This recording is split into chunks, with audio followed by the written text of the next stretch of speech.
Sebelum kita menyampaikan poin satu persatu, poin apa aja yang harus kita dapatkan dan harus kita pelajari dan kita realisasikan pada kehidupan, saya akan memberikan contoh.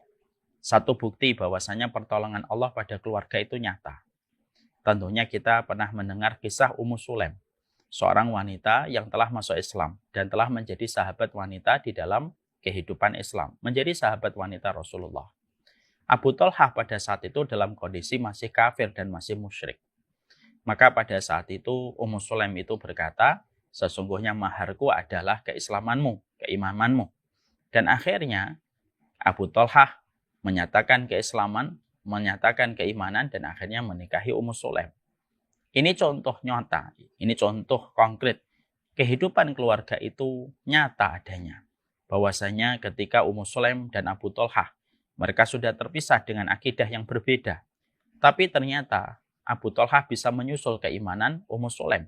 Dan akhirnya beliau memiliki keluarga yang luar biasa, Abu Thalhah bersama dengan Ummu Sulaim.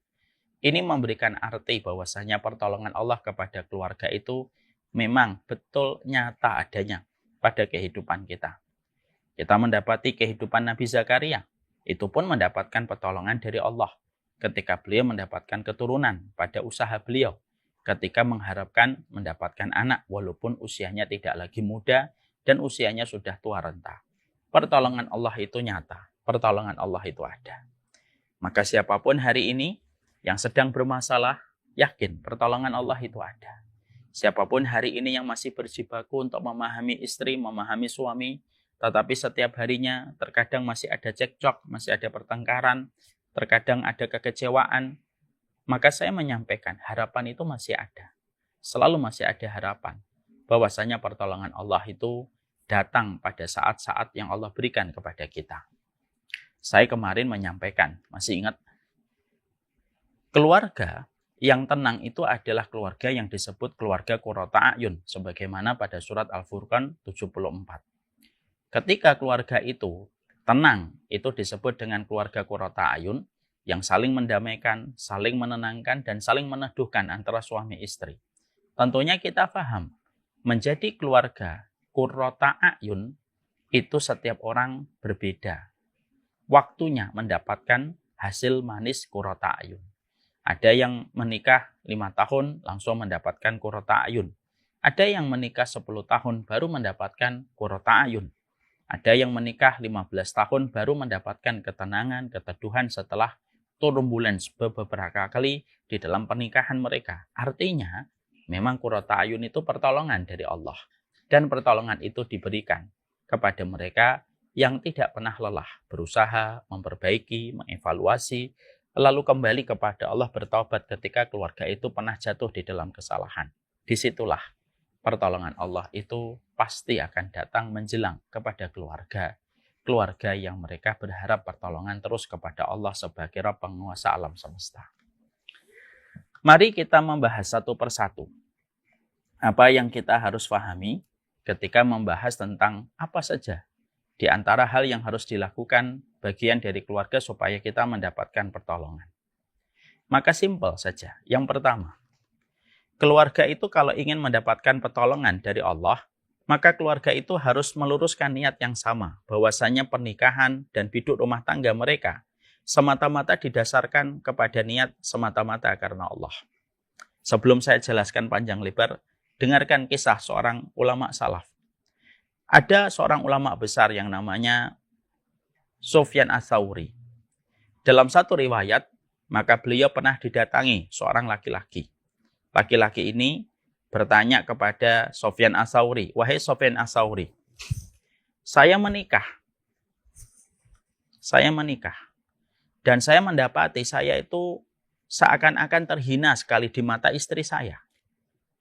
Kenapa istri saya bisa memperlakukan saya semacam itu, wahai Sufyan Ats-Tsauri?" Yang disebut dengan kunyah Abu Muhammad. Kenapa saya kok dihinakan betul sama istri saya? Padahal saya sudah berusaha terbaik untuk keluarga saya.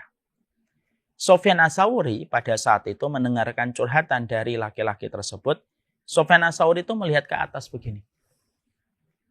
Sembari Sufyan Ats-Tsauri itu menghela nafas.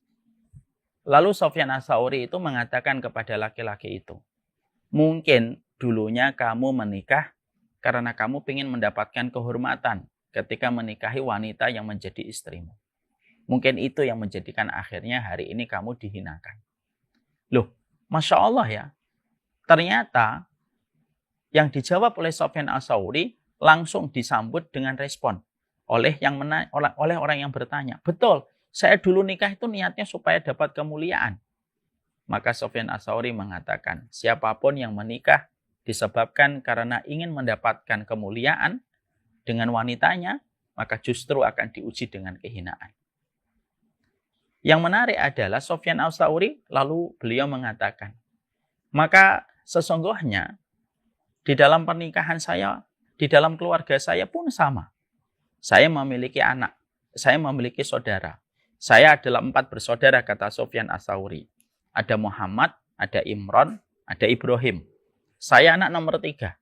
Muhammad anak nomor 1, Imran anak nomor 2, saya Ats-Tsauri, yaitu Sufyan Ats-Tsauri, Sufyan ini nomor 3, adik saya bernama Ibrahim. Saya menjumpai bagaimana kakak saya, niatnya ketika menikah, dia mencari wanita yang mulia supaya mengangkat derajatnya. Maka aku menjumpai bagaimana kakakku Muhammad diuji dengan kehinaan. Ketika keluarga dari sang wanita yang dia nikahi, keluarga istrinya itu menghinakannya terus. Dan itulah yang didapatkan oleh kakakku yang pertama yang bernama Muhammad. Aku mendapati kakakku yang kedua yang bernama Imran. Kakakku Imran maka menikah dengan tujuan supaya dia mendapatkan kekayaan. Dia cari wanita kaya, lalu menikah dengan wanita kaya itu. Lalu Allah uji dengan kefakiran. Tiba-tiba dagangan mereka habis dan keluarga pihak istri mengambil semua harta yang dimiliki oleh Imran. Dan akhirnya Imran hari ini menjadi fakir. Makanya ketika saya mendapati kakakku Muhammad dan mendapati kakakku Imran, ternyata mereka menikah karena kehormatan, dihinakan dengan kehinaan. Dan yang satunya menikah karena harta, akhirnya dihinakan dengan kefakiran. Maka aku datang kepada orang alim menceritakan perihal kedua kakakku. Lalu orang alim itu berkata, wahai Sufyan, menikahlah karena Allah dan menikahlah karena agamanya dan akhlaknya. Maka kamu akan mendapatkan kebaikan pada urusan duniamu. Akhirnya saya menikah dengan seorang wanita. Yang saya pilih dia bukan karena dunia, yang saya pilih dia bukan karena kehormatan, dan saya pilih dia bukan karena urusan nasab. Tapi saya pilih dia karena agamanya dan akhlaknya. Fadfar bidatid taribat yadab, yaitu memilih karena agamanya dan kamu akan beruntung. Dan beruntung, saya mendapati istri saya, Masya Allah. Istri yang sangat memuliakan saya, dan saya diberikan oleh Allah rezeki yang seakan-akan tidak ada putusnya ketika saya telah menikahi dirinya.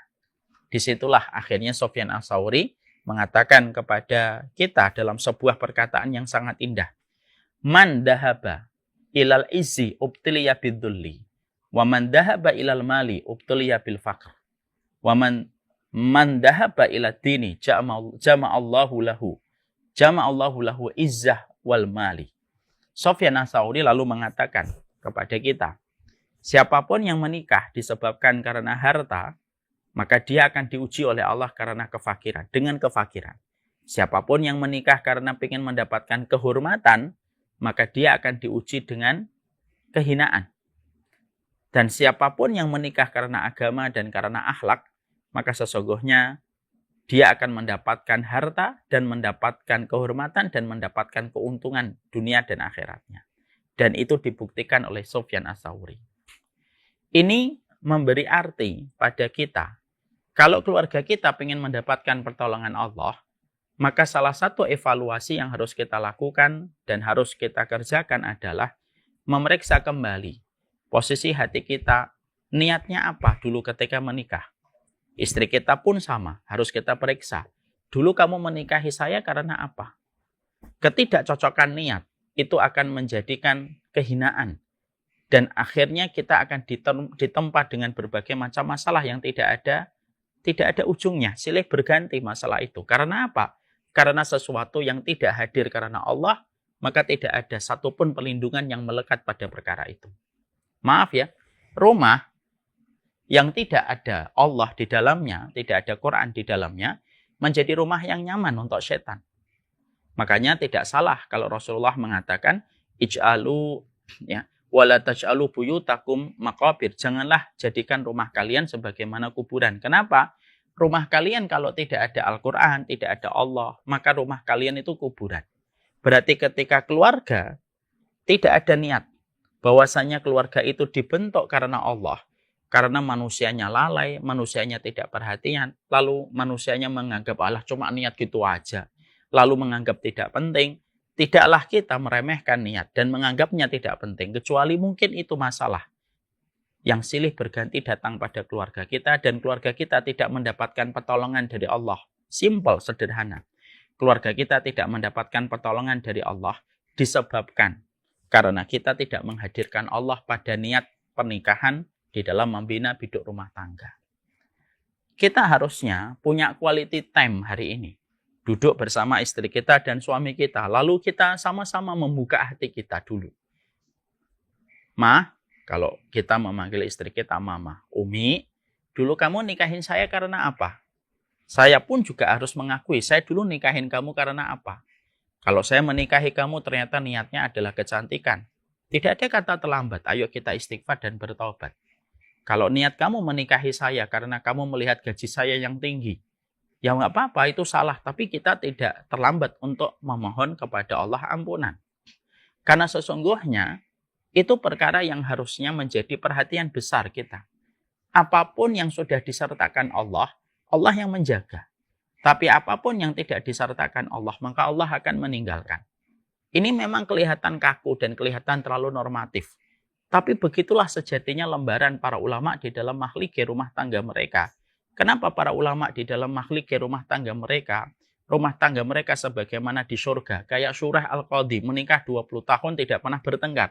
20 tahun tidak pernah bertengkar. Kalau kita sibak hati mereka, ilmu mereka, apa yang menjadikan kehidupan, ketenangan keluarga mereka peroleh dan mereka dapatkan, disebabkan karena luar biasanya mereka itu senantiasa menjaga niat.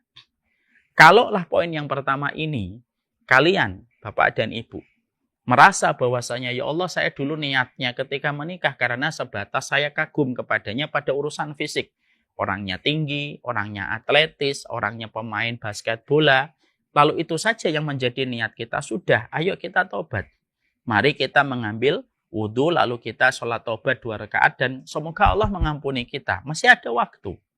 Kalau ada seorang laki-laki yang hari ini menjadi bapak dari anak kita, ternyata ketika kita tanya, dulu kamu nikahin saya kenapa? Ya karena saya lihat kamu putih, saya lihat kamu langsing dan tinggi.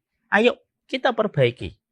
Siapapun yang memperbaiki niatnya, di situ ada pertolongan Allah. Dan apapun kalau sudah diniatkan karena Allah, maka itu akan menjadi besar. Rumah saja, kalau di sini ada Allah, rumah ini dijaga oleh Allah. Dukun tidak akan mampu bereaksi tepat kepada rumah yang dibacakan Allah, dibacakan kalam Allah. Dan itulah yang menjadikan kita saling memberikan perhatian. Perhatikanlah niatmu. Muhammad, saudaranya Sufyan Ats-Tsauri rahimahullahu ta'ala, diuji dengan kehinaan gara-gara menikahi perempuan dengan niat mendapatkan kehormatan. Imran, saudara dan kakaknya Sufyan Ats-Tsauri, diuji dengan kemiskinan gara-gara dia menikahi istrinya untuk mencari kekayaan. Salah niat itu sangat besar pengaruhnya. Salah niat itu sebagaimana kita punya mobil, lalu kita salah mengisi bensin. Harusnya kita isi dengan bensin, harusnya kita isi dengan Pertalite, ataupun harusnya kita isi dengan Pertamax. Tapi justru malah kita isi dengan air. Maka mobil semewah apapun, kalau kita salah ngisi bahan bakar, maka mobil walaupun harganya 3 miliar, mobil itu tidak akan jalan. Karena mobil itu membutuhkan bahan bakar untuk berjalan. Bahan bakar pernikahan kita bersama istri kita itu niat yang benar. Sekali lagi ya, walaupun bagi sebagian orang, ini tampaknya terlalu teoritis.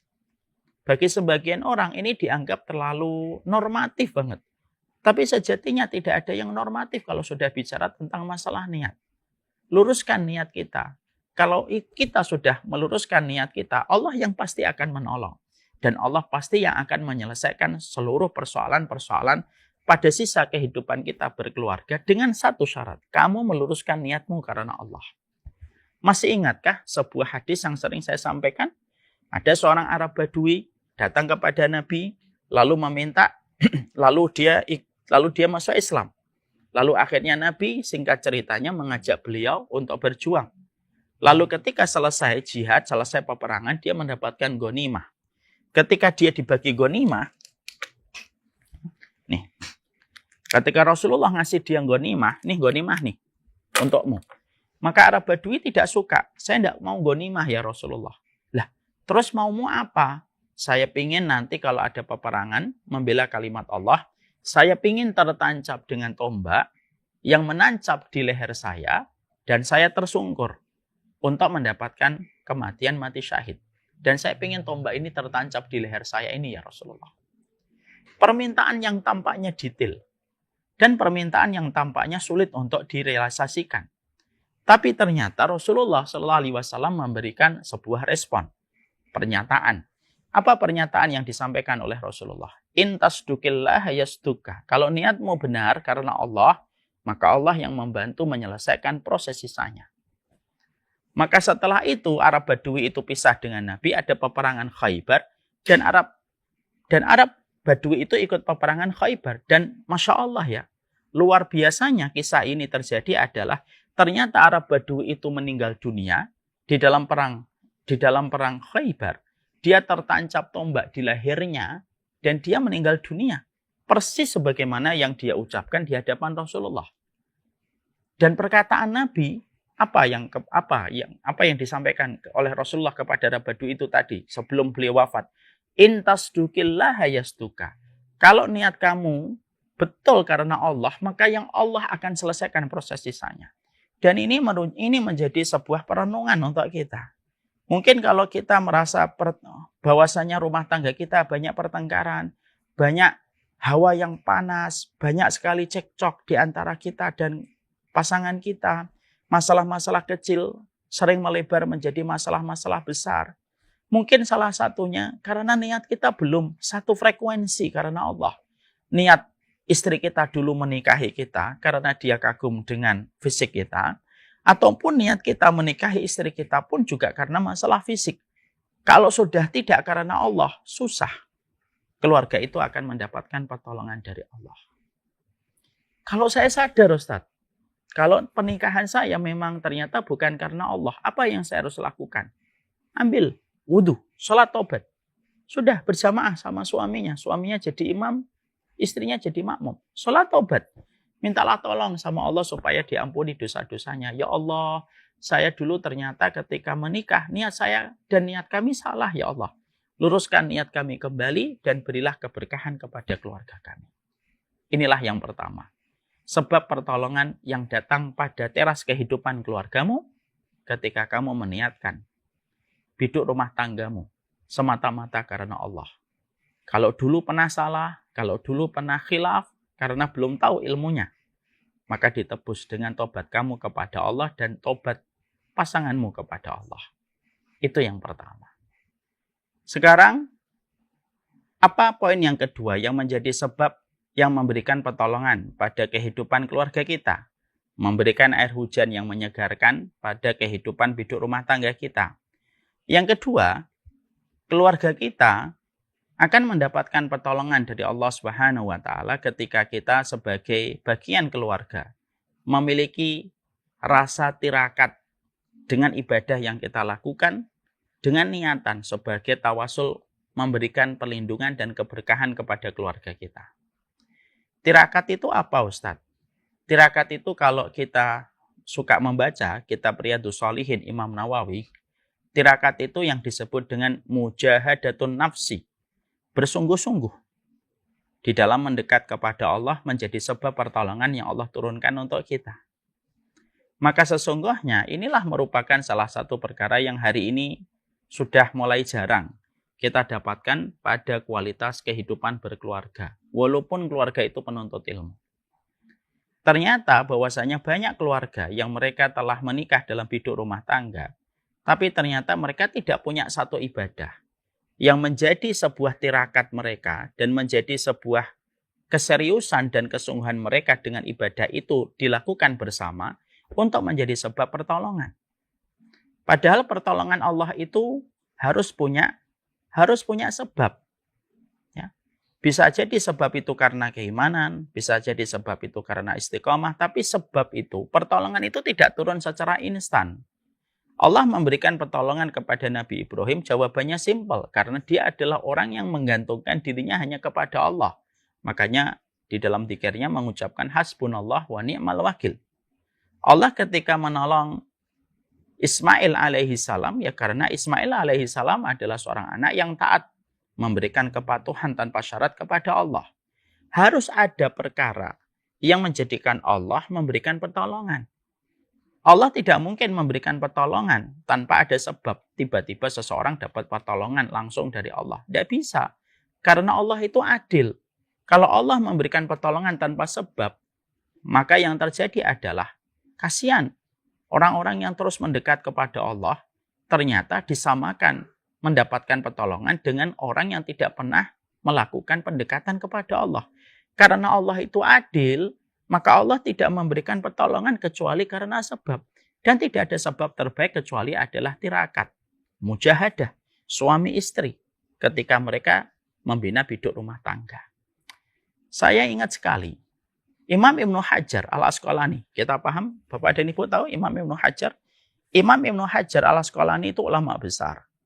Beliaulah yang memberikan penjelasan kepada kitab Sahih Bukhari miliknya Imam Bukhari. Maka sesungguhnya Imam Ibnu Hajar itu pernah ditanya, bagaimana kondisi istrimu? Maka beliau menjawab, sebaik-baik istri adalah istriku di dalam melayaniku. Sebaik-baik ibu adalah istriku bagi anak-anakku, karena dia adalah sebaik-baik pendidik untuk anak-anaknya.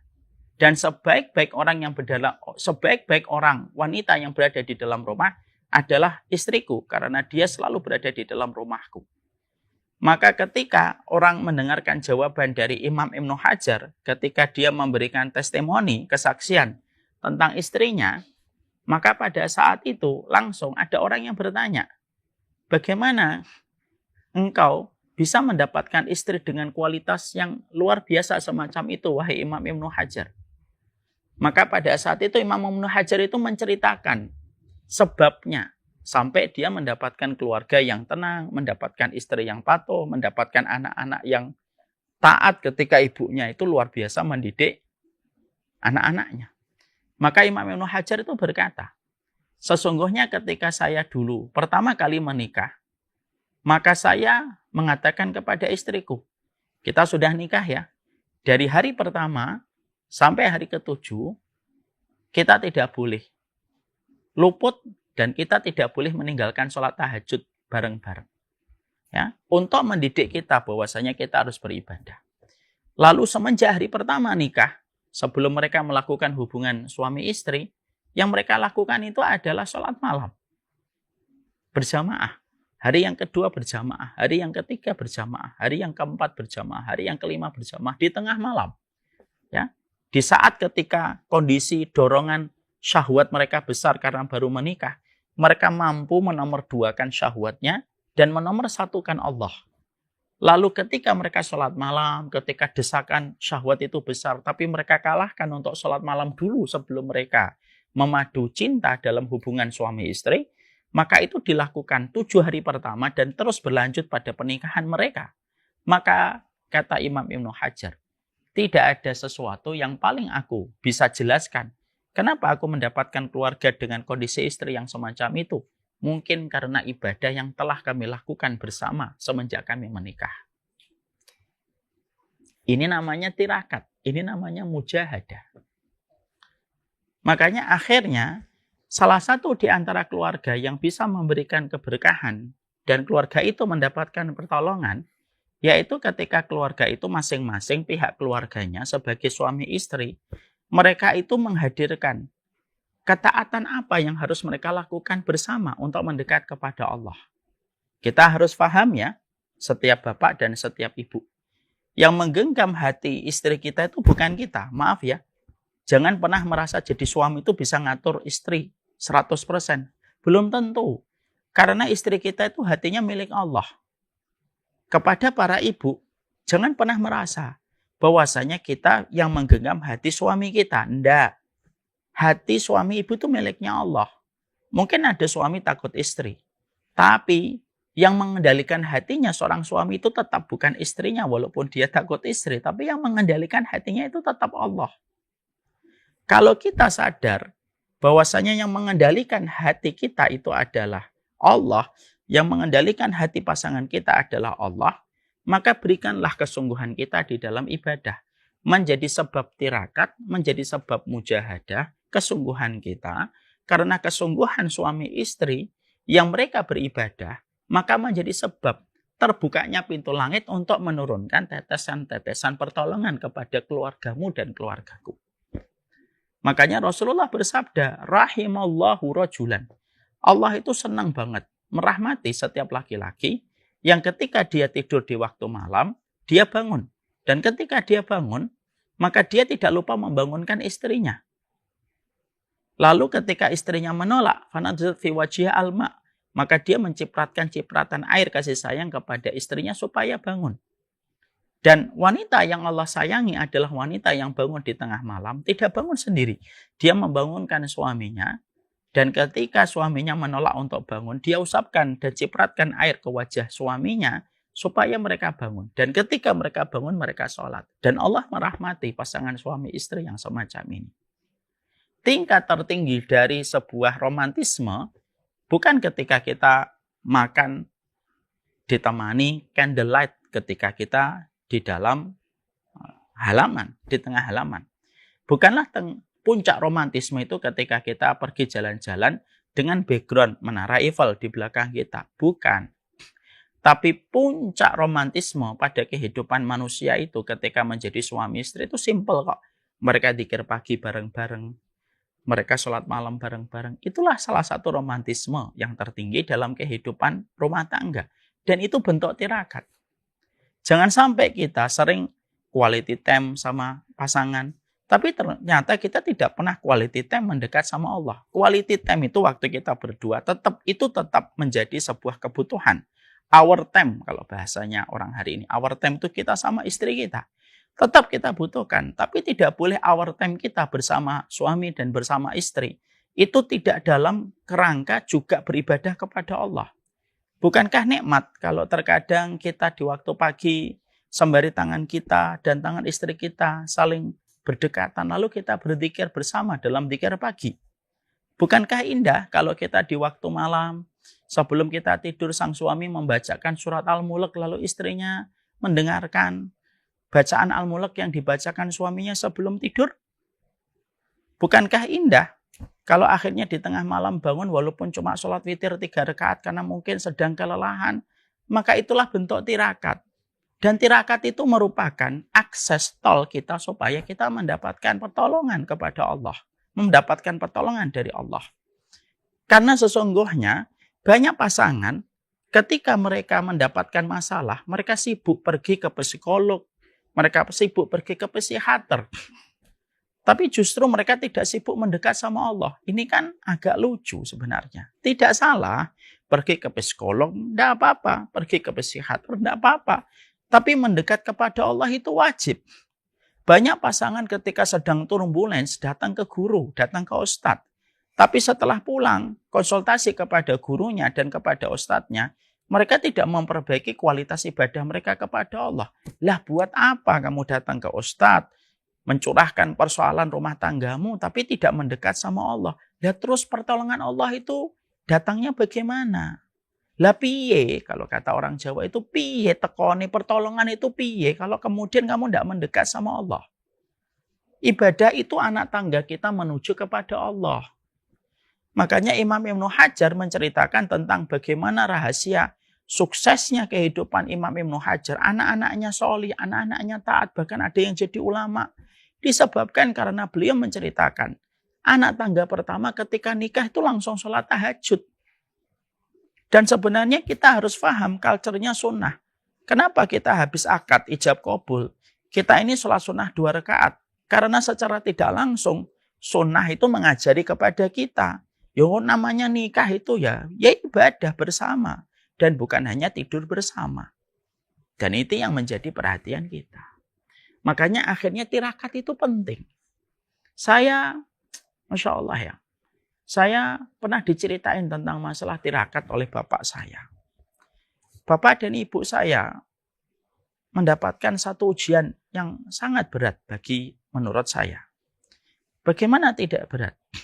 Beliau mendapati anak pertamanya Mas Yusar, kakak pertama saya, ketika lahir itu tidak nangis. Sebagaimana umumnya anak bayi ketika lahir nangis. Mas Yusar itu lahir tahun 67. Dalam kondisi nggak nangis. Ditepuk-tepuk, baru nangis setengah jam, baru nangis. Bapak dan ibu pada saat itu sempat berprasangka, ya Allah ada apa ya, kok anak kita nggak langsung nangis. Dan ternyata seiring waktu terbukti. Mas Yusar itu terkena cerebral palsy. Umur 1 tahun belum bisa jalan, 2 tahun belum bisa jalan, 3 tahun belum bisa jalan. Dan baru bisa berjalan pada usia 10 tahun baru bisa jalan. Maka pada saat itu ibu saya sempat kaget, ya Allah gitu. Lalu akhirnya ibu saya mengandung kembali pada tahun 71. Lahirlah anak yang kedua, Mbak Risma. Yang ternyata sama cerebral palsy. Dan ketika lahir, beliau tidak sama sekali nangis. Sama persis kayak Mas Yusar. Ditepuk-tepuk pantatnya, ditepuk-tepuk punggung supaya nangis. Nggak nangis, diem aja. Setengah jam baru nangis. Dan seiring dengan waktu, baru ketahuan. Polanya sama dengan Mas Yusar. Baru jalan setelah usia 8 tahun. 2 tahun lebih cepat daripada Mas Yusar. Maka pada saat itu, kata bapak, maaf ya saya cerita ini bukan apapun. Cuma kita ngambil ibroh. Ada yang suka, ada tidak suka, nggak apa-apa. Akhirnya bapak itu pada saat itu akhirnya mengambil sebuah sikap. Ya sudah, kita banyak beribadah sama Allah. Dari semenjak tahun 71 terus bapak dan ibu itu tidak pernah meninggalkan sholat malam. Terus sampai tahun 78, di akhir tahun 78 ibu hamil kembali. Di bulan November atau Desember gitu. Maka beliau hamil kembali. Lahirlah saya di bulan Mei tahun 79. Dan ketika lahir, Masya Allah ya. Tidak ada yang diharapkan Bapak Ibu kecuali sederhana aja. Moga-moga anak saya nangis ketika pas lahir. Nangisnya bayi yang bagi sebagian orang itu dirasakan biasa. Bagi ibu dan bapak saya tangisan bayi ketika lahir itu mahal harganya. Mahal harganya. Lalu ketika saya lahir tahun 79, saya nangis itu.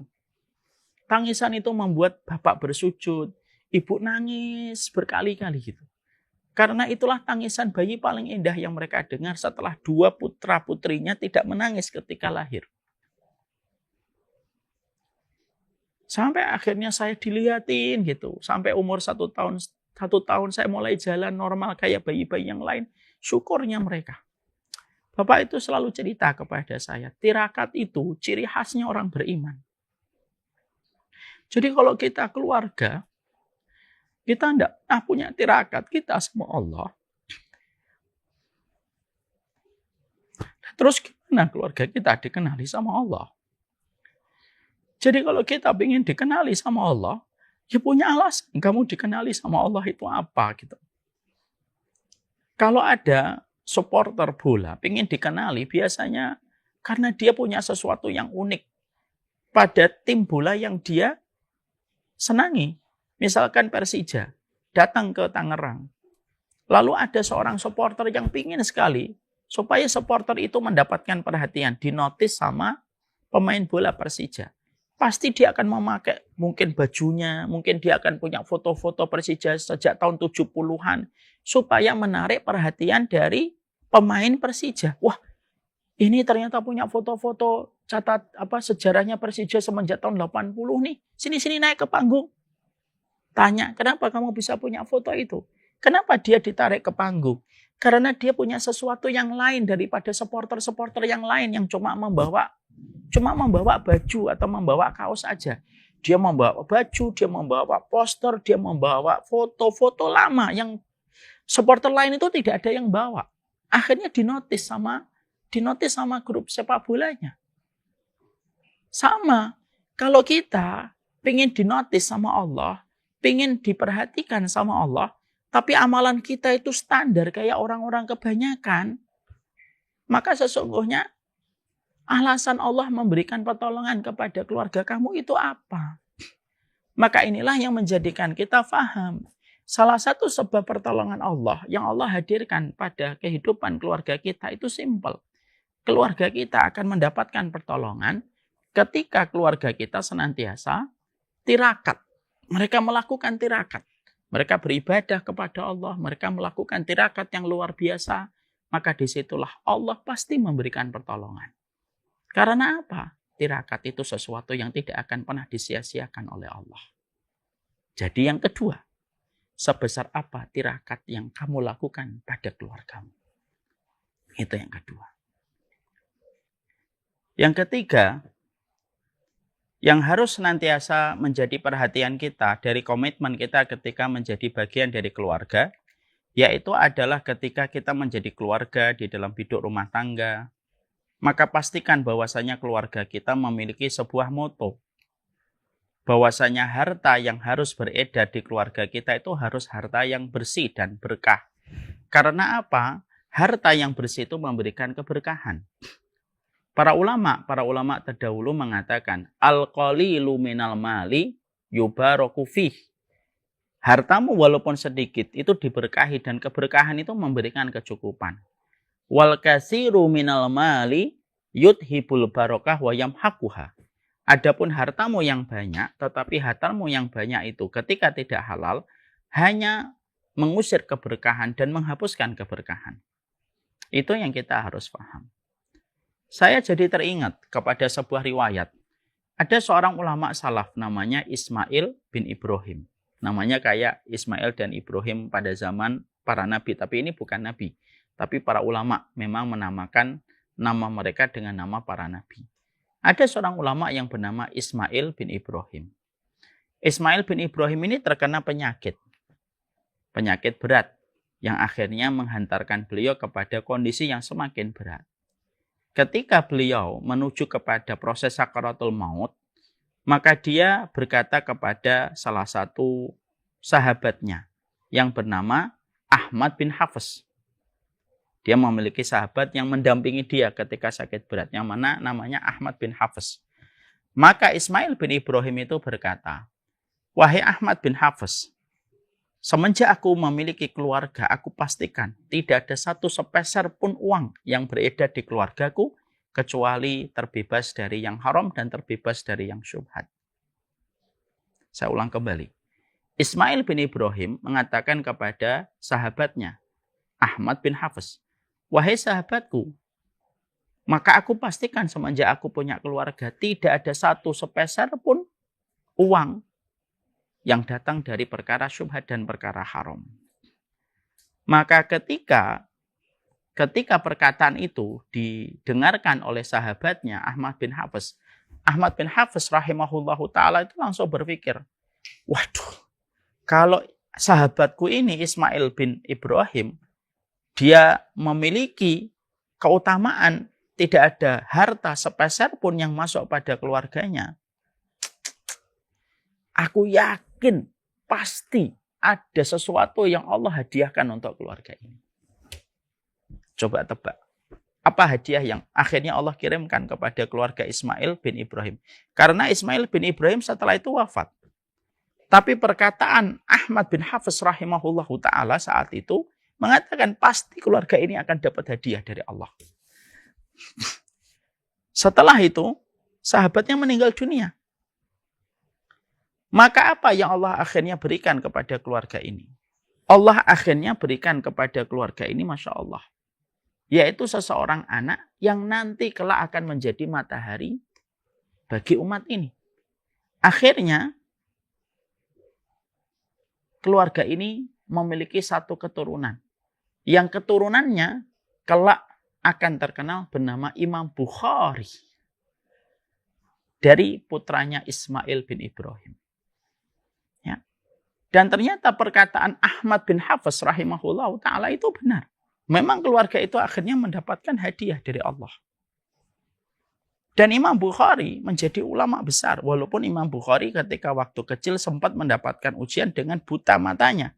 Sampai ibunya pergi keliling kemana-mana supaya memohon anaknya disembuhkan oleh Allah. Dan beliau bertandang ke banyak ulama supaya anaknya didoakan supaya sembuh. Dengan izin Allah, anaknya sembuh dari buta ketika waktu kecil. Dan anak itu betul-betul diwakafkan di jalan Allah.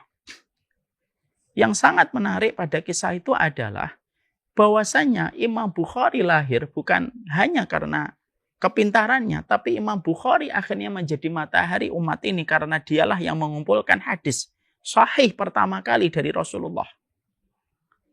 Maka tidaklah seorang Imam Bukhari melejit potensinya sebagaimana bintang Suraya yang begitu tinggi. Yang namanya terkenal sampai hari ini. Tahun 2023 pun saya menyebutkan masih nama Imam Bukhari.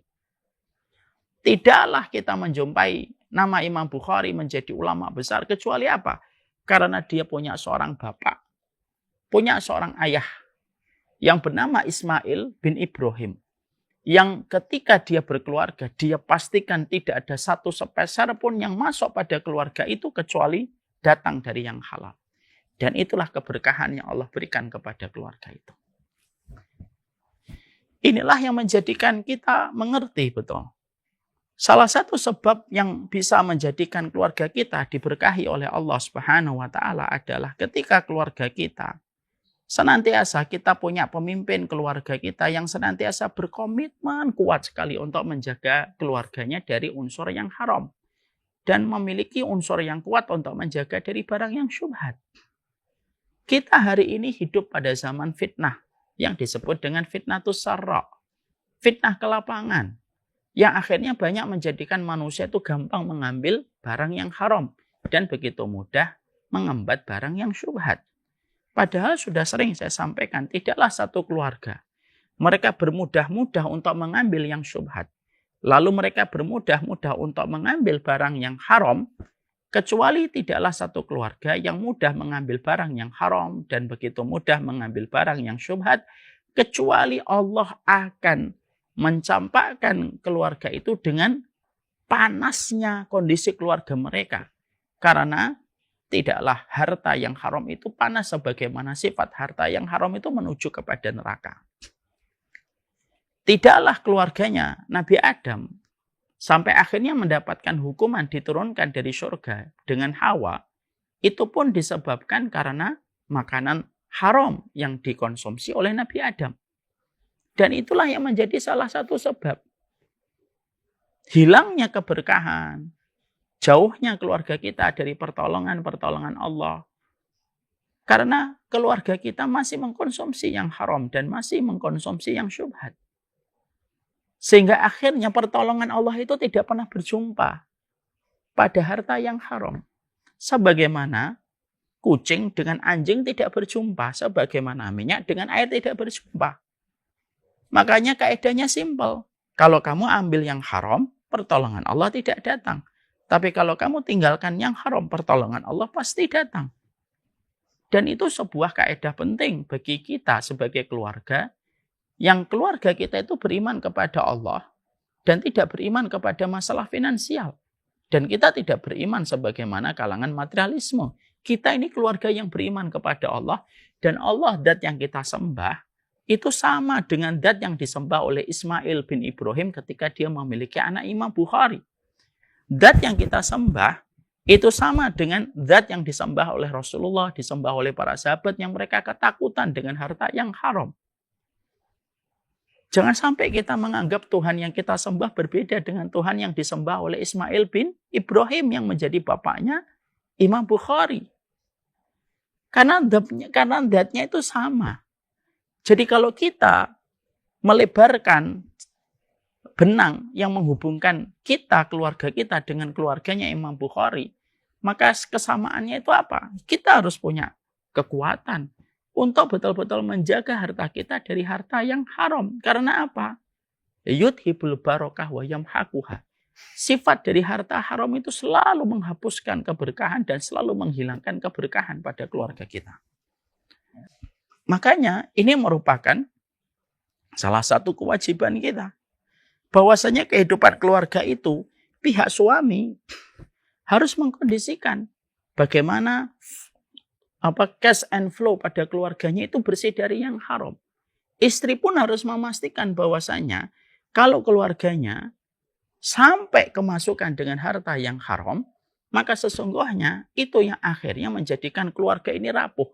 Persis sebagaimana kayu, ketika sudah kemasukan rayap, hanya menunggu waktu. Persis sebagaimana besi kalau sudah terkena air hujan, tinggal menunggu waktu karat itu ada. Ya. Persis sebagaimana kodok kecil kalau sudah di hadapan ular, tinggal menunggu waktu ular itu akan memberikan bisa dan memakannya. Maka sesungguhnya harta haram itu musuh besar bagi mereka yang paham betul bahwasanya kehidupan keluarga itu sangat memerlukan kekuatan dan kekuatan itu datang. Simple. Ketika kamu berkomitmen untuk mengambil harta yang halal dan menampik harta yang haram. Ya. Maka ini akan melahirkan kebaikan dalam kehidupan kita. Kita mendapati Abdullah bin Mubarak. Ya. Ada seorang ulama yang bernama Abdullah bin Mubarak. Mubarak itu bapaknya yang senantiasa menjaga lambungnya dari haram. Sampai punya anak yang bernama Abdullah dan dinamakan Abdullah bin Mubarak. Di situ kita paham betul. Sebab pertolongan Allah dalam kehidupan kita itu ketika kita menjaga harta yang haram.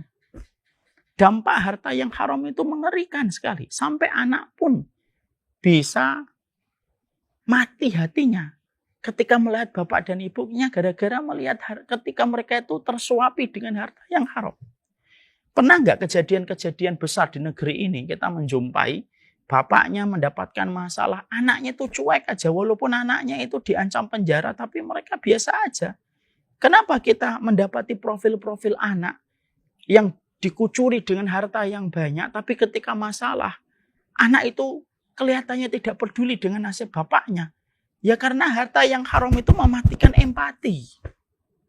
Karena mematikan empati itulah yang menjadikan akhirnya para ulama dulu ketika mereka berkeluarga, mereka itu khawatir harta haram itu masuk pada kehidupan mereka. Saya tutup poin ini dengan sebuah kisah.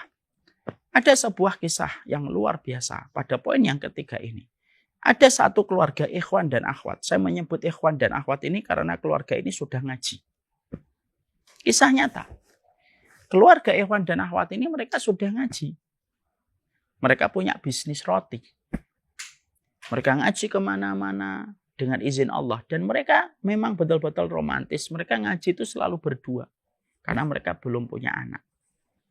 Sampai pada satu waktu mereka ngobrol dan sang ikhwan itu berkata, ini Masya Allah ya, kalau kita usaha rotinya tidak mendapatkan tambahan dana segar, kelihatannya bisnis kita tidak akan besar, Mi. Maka istrinya mengatakan, coba cari pinjaman, Bi, teman-teman ngaji mungkin ada yang bisa membantu. Nanti kita kembalikan pelan-pelan kalau usaha kita membesar dan membaik. Maka sang ikhwan ini mencari pinjaman. Qadarullah nggak pernah dapat pinjaman. Lalu akhirnya sang ikhwan mulai putus asa dan berkata, kalau nyari pinjaman susah deh, Bi. Kalau nyari pinjaman susah deh, Bi. Nah terus maunya gimana, Bi? Ya kalau bisa sih kita pinjam aja. Dengan pinjaman riba di sebuah bank. Maka sang istri mengatakan, janganlah, kan kita sudah tahu hukumnya. Tapi bagaimana? Tidak bisa lagi ini. Akhirnya lama-lama dikasih tahu oleh pihak sang suami, sudahlah, tidak apa-apa kita pinjam dulu, nanti kalau kita sudah sukses nanti kita taubat, perbanyak sedekah gitu. Biasanya namanya tipuan setan kan begitu. Akhirnya sang wanita terpengaruh, ya sudahlah kalau kayak gitu ayo kita pinjaman bank supaya usaha kita bisa besar. Setelah minjem pinjaman riba dengan angka bunga berapa persen yang mereka peroleh, akhirnya dengan ujian Allah, loh bisnis rotinya yang asalnya lambat tiba-tiba cepat, profitnya nambah sampai akhirnya membesar dan akhirnya usaha roti itu membesar, sukses dengan profit yang tidak terbayangkan. Hutang ribanya dibayarin. Tapi seiring mereka sukses, seiring mereka jarang ngaji ketika banyak kebutuhan meeting kantor. Sampai akhirnya mereka sudah tidak beribadah karena letihnya mengatur kehidupan duniawi yang Allah alirkan terus untuk mereka. Sampailah mereka semakin jauh tanpa mereka sadari. Semakin jauh tanpa mereka mengerti dan tanpa mereka sadari. Masya Allah. Setelah mereka jauh gitu, tiba-tiba ada satu ujian besar. sang istri melihat sang suami melakukan satu perbuatan yang tidak pernah dia duga. Dan perbuatan itu betul-betul menjadikan sang istri tidak bisa memaafkan. Akhirnya apa? Sang istri, bismillah, dia menyatakan untuk ingin pisah dari suaminya. Karena apa? Dosa seorang suami ini, dosanya adalah dosa syar'i, dosa besar. Akhirnya mereka bisa. Ketika pisah, usaha roti yang mereka miliki itu usaha yang mereka miliki secara bersama. Ada kepemilikan suami, ada kepemilikan istri. Sahamnya dibagi dua. Sang istri menuntut sahamnya untuk diberikan kepadanya. Sang suami juga menuntut haknya. Akhirnya perusahaan roti ini pecah. Karena ditarik dari dua pihak. Lalu akhirnya pecah berantakan. Dan akhirnya usaha rotinya tidak mampu bertahan. Ketika masalah ini sudah terjadi, tragedinya semacam ini, seorang istri lalu akhirnya menulis sebuah surat. Yang suratnya cukup viral. Dia berkata dalam tulisannya, yang menjadikan kami hancur berantakan adalah ketika kami sudah ngaji, kami sudah tahu bagaimana kedudukan harta riba, tapi kami masih memaksakan untuk memakai riba. Maka pada saat itulah hancurnya kehidupan keluarga kami bukan ketika kami tidak beriman, tapi hancurnya keluarga kami adalah ketika kami memasukkan harta haram pada biduk rumah tangga kami. Akhirnya keluarga kami tidak tersisa dan hancur berantakan, kandas di tengah lautan. Jadi kalau kita memasukkan harta yang haram itu kayak memasukkan beban berat ke sebuah kapal yang tidak sesuai dengan muatannya. Ya tinggal nunggu waktu. Mungkin kapal itu berjalan sekitar 1 kilometer dari pantai pun tenggelam. Kenapa? Bukan kapalnya yang tidak kuat. Bebannya yang terlalu berat. Harta yang haram itu bebannya berat. Harta haram itu bebannya berat. Makanya kepada engkau yang bercita-cita besar bahwasanya keluargamu bertemu di dunia, keluargamu berjumpa di surga. Udahlah, jangan mudah-mudah ngomong kayak gitu kalau kamu masih gampang memasukkan harta yang haram. Kepadamu yang masih bercita-cita untuk mencetak anak-anakmu itu menjadi anak-anak yang besar dan anak-anak ulama besar, jangan bercita-cita gitu. Sampai kamu betul-betul berani untuk mencerai beraikan harta haram dan syubhat dari kehidupan kalian berdua. Karena sumber pangkal kerusakan itu di situ. Sudah sering kita mempelajari bersama, harta yang halal aja hisabnya panjang. Harta yang haram itu adabnya pedih sekali. Maka itu yang menjadikan kita harus mengerti. Kalau ingin turun pertolongan dari Allah, turun, maka pastikan kita itu harus membersihkan keluarga kita dulu. Cara kita membersihkan keluarga kita itu membersihkan keluarga kita dari noda dan noktah-noktah yang haram. Baru kita nanti bisa mengenakan hadiah dari Allah, yaitu sebuah keberkahan. Keberkahan itu kayak baju baru. Keberkahan itu kayak baju baru. Lah baju baru ini tidak akan menjalankan fungsinya untuk menghiasi sampai kita itu mandi dan bebersih dulu. Kapan fungsi baju ini betul-betul bagus untuk kita? Fungsinya menghiasi akan kamu dapatkan kalau kamu mandi dulu. Kamu bebersih dulu. Lah keluargamu kalau ingin menjadi keluarga yang memiliki perhiasan di hadapan Allah, bersihkan harta yang haram. Bersihkan harta yang haram, bersihkan harta yang syubhat. Karena apa yang kamu dapat dari harta yang haram tidak sebanding dengan harga yang harus dibayar. Dan beberapa hari yang lalu saya sudah menyampaikan, harta haram itu selalu minta tumbal. Sebagaimana pesugihan itu minta tumbal. Kita datang ke pesugihan, ada tumbalnya. Kita mendapatkan harta yang haram itu ada tumbalnya. Dan tumbalnya itu apa? Bisa jadi ketenangan hilang. Kerukunan kita dengan anak kita hilang. Kedekatan kita dengan istri kita menghilang. Itu hilang semuanya. Memang tumbalnya tidak sebagaimana nyawa. Sebagaimana orang datang ke pesugihan. Memang. Tetapi tumbalnya itu ketenangan, keakraban, keharmonisan itu hilang semenjak harta haram itu sudah masuk ke dalam rumah kita. Jadi harta haram itu kayak virus yang masuk ke komputer. Akhirnya semua digerogoti. File kita satu persatu hilang. Kalian bisa membayangkan nggak? Ini di depan saya ini anak-anak IT. Anak-anak IT itu paling paham betapa menyebalkannya virus. Karena apa? File-file yang begitu penting bisa hilang. Diklik akhirnya jadi banyak. Dan hancur berantakan file itu. Gara-gara virus. Saya dulu pernah gitu, punya skripsi, dihancurkan sama virus. Tapi alhamdulillah punya backup. Kita backup dulu ke disket. Ya, setelah kita backup di disket, karena saat itu masih pakai disket, akhirnya terselamatkan. Coba kalau kita tidak punya disket, akhirnya ketika kita tidak punya disket, akhirnya berantakan filenya. Harta haram itu kayak virus yang menggerogoti file yang penting yang kita butuhkan. Dan itulah yang menjadikan kita paham. Tinggalkanlah harta haram. Dicek dulu mana harta haram. Tinggalkan. Karena sesungguhnya harta yang haram itu kayak susu ketumpahan racun.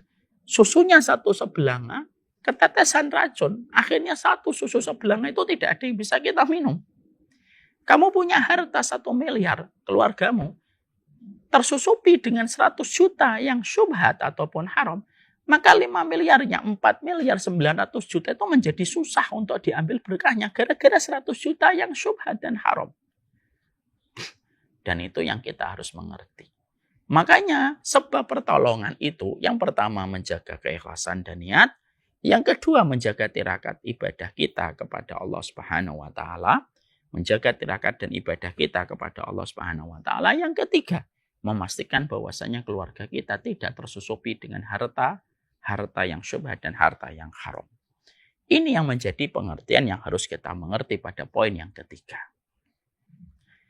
Sekarang kita menuju kepada sebab pertolongan yang keempat.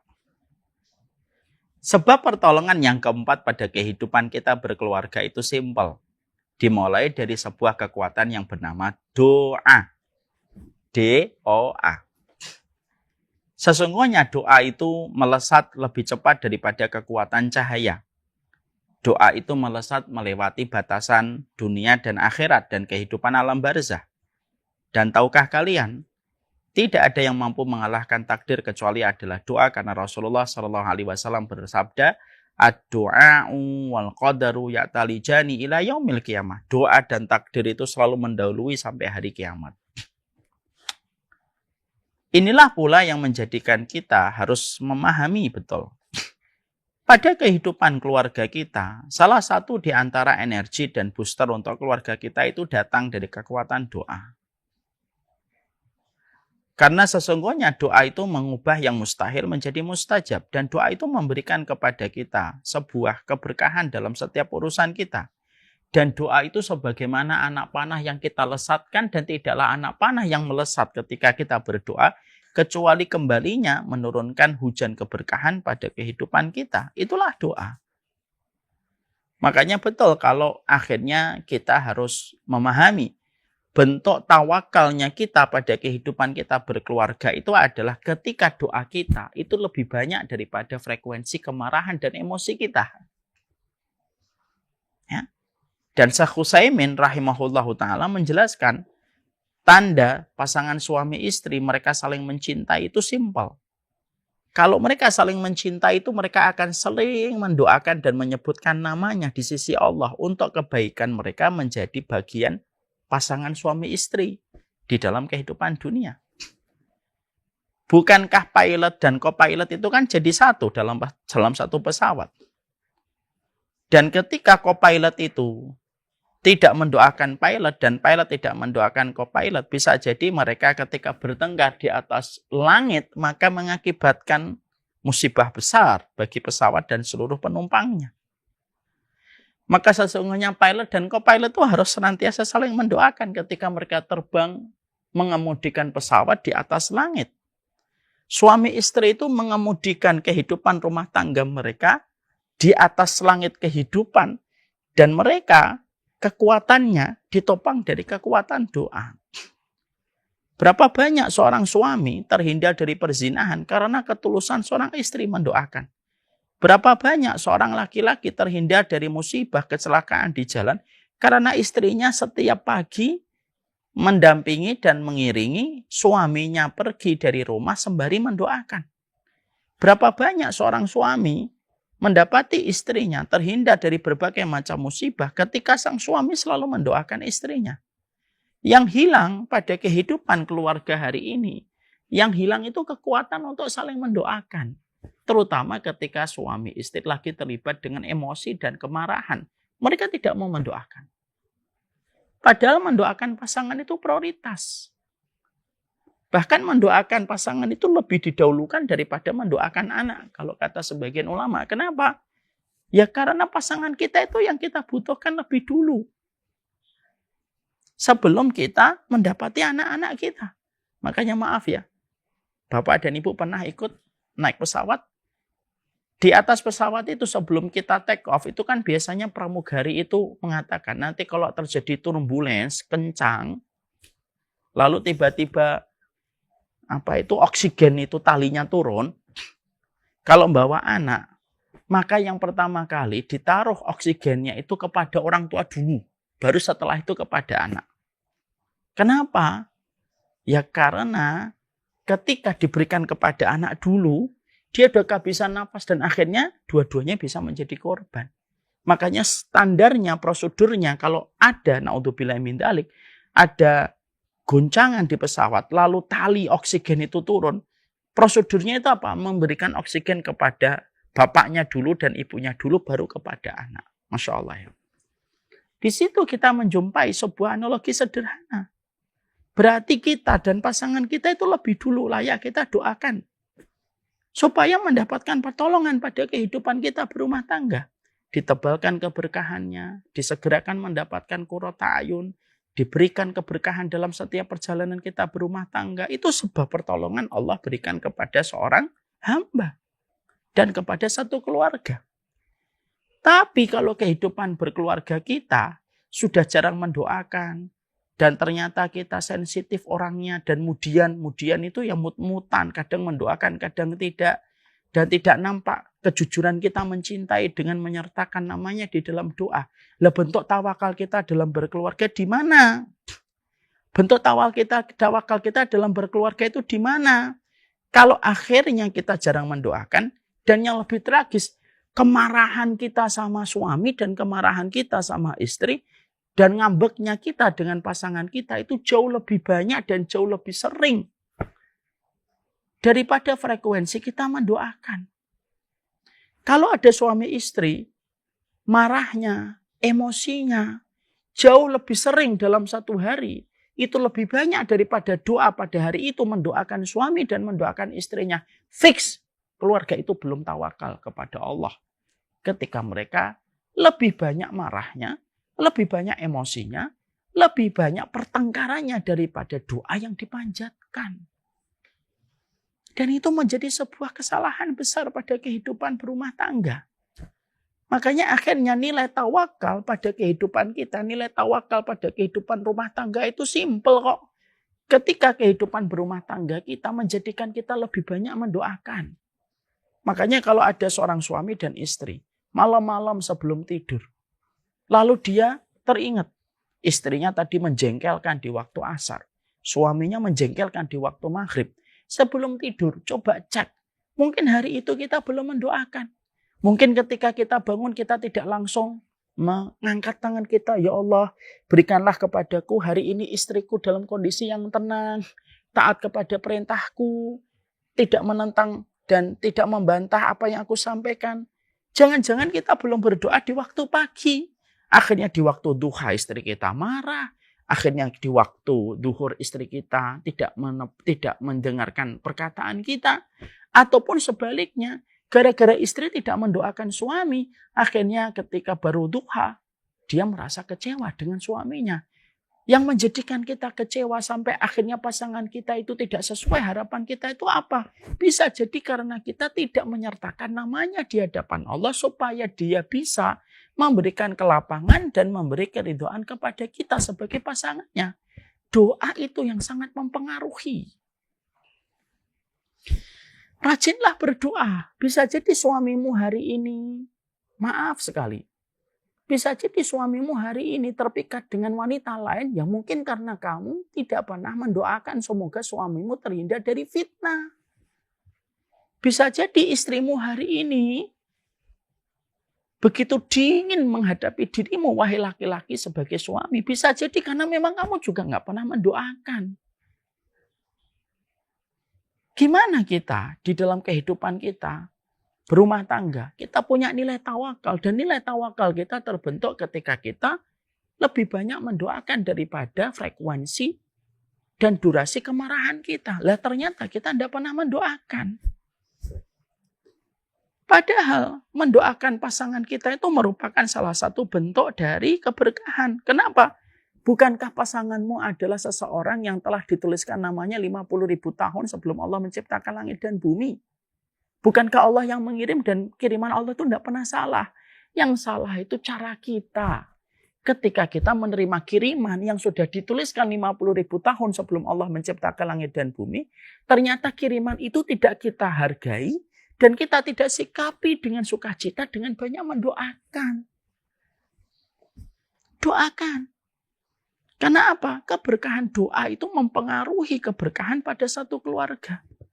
Ada seseorang, ibu-ibu, pernah ngomong, suami saya begini, suami saya begini. Pertanyaan saya pada saat itu, maaf Bu, sudah seberapa sering ibu mendoakan pasangannya? Beliau bertanya, maksudnya Ustaz, sudah berapa sering ibu mendoakan suaminya? Terdiam ibu itu. Jarang Ustaz. Ya kita jarang. Kita jarang mendoakan pasangan kita. Tapi kita berharap pasangan kita sesuai harapan kita. Ya enggak bisa. Kalaupun takdir yang buruk itu datang, sebenarnya takdir buruk itu yang datang melalui pasangan kita. Takdir buruk pun bisa dihapus. Bisa untuk diubah dengan doa. Jadi yang salah itu bukan takdirnya. Tapi yang salah itu ketika kita diberikan oleh Allah kekuatan untuk berdoa, tapi kita tidak pernah berdoa. Dan ingat sekali lagi, bentuk tawakalmu di dalam berumah tangga ketika doamu lebih banyak daripada kemarahanmu. Coba dicek lagi nih. Jangan-jangan sering marah, tapi ternyata jarang mendoakan. Kadang-kadang ada istri itu kalau pengen mendoakan suami itu berat banget. Akhirnya suaminya itu urutan paling terakhir didoakan. Setelah mendoakan istri, setelah mendoakan anak, setelah mendoakan bapak ibunya, yang paling terakhir itu baru mendoakan suami.